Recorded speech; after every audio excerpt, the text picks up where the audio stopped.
Mortgage refis resurging? Wow. Next. That article, and guess what state is hemorrhaging its own citizens? Who's the number one state? Doesn't take much to really get that answer. Next on Real Estate Daily. Welcome, everyone. My name is Troy, and yes, I know I haven't been here for 4 days, and we've had a step in. One of my business partners jumped in, Ryan, and I'm sure you guys hated him because I'm the man, right?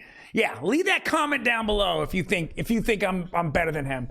If not, get out of here. All right, guys. Hit that subscribe button. I know that you want to see the best 5 minutes with your best commentator ever.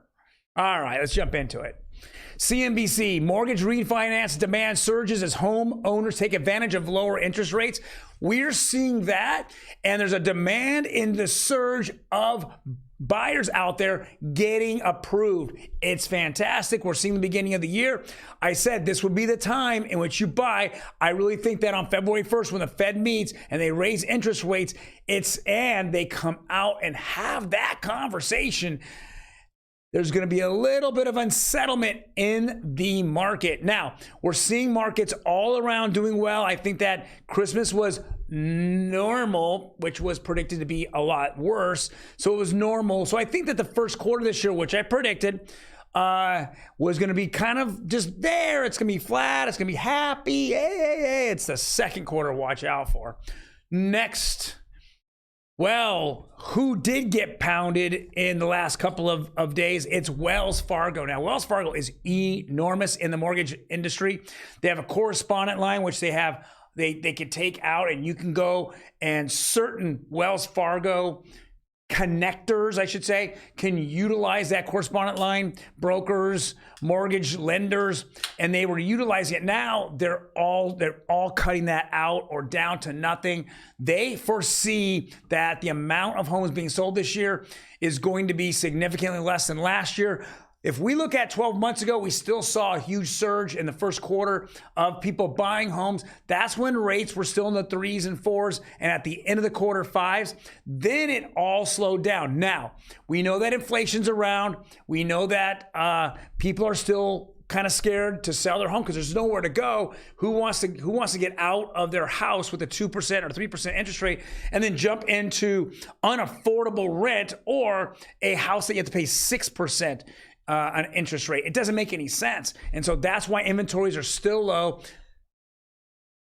Are you okay, producer Emmy? I sneezed. Holy crap, I'm hearing all kinds of weird noises over there. Guys, we keep her off camera for a reason. Next article.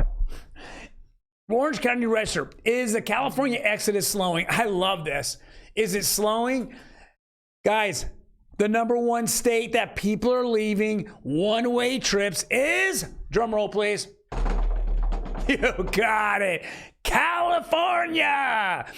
I can give you 5 reasons why. It could start at the Capitol and work its way down to the homeless, but we won't go over it. Where's everyone going to? Well, the number one state is, you got it, Texas.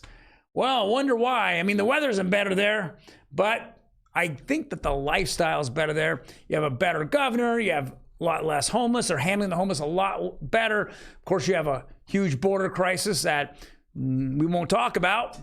Okay, we'll leave that off to the side because the government doesn't care. But let's go check our rates.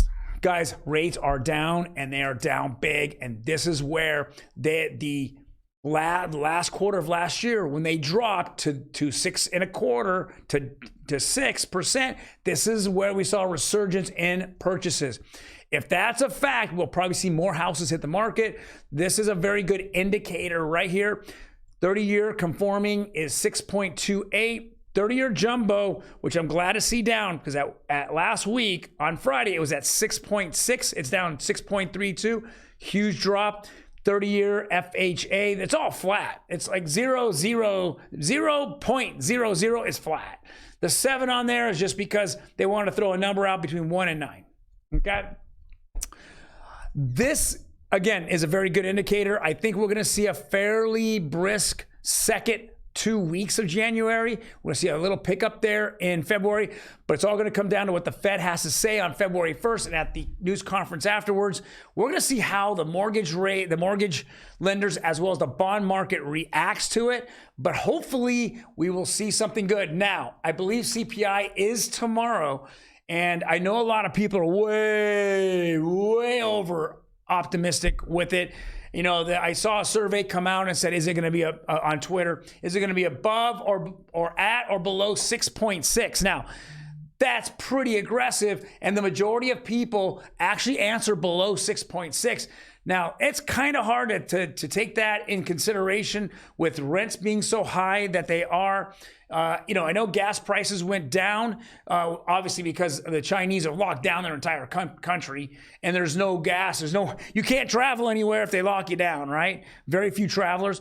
We're going to see an uptick in that coming up here in the first quarter because they're opening up their country, and that oil is going to start to flow everywhere. So, guys, consider that. I think that the worst is yet to come in, let's call it inflation. I think we're going to see it spike again this year. There's nothing that can be said. The only thing and I hate to say this, the only thing that the Fed's trying to do is destroy jobs. Period. The problem is there's so many jobs that are out there still open.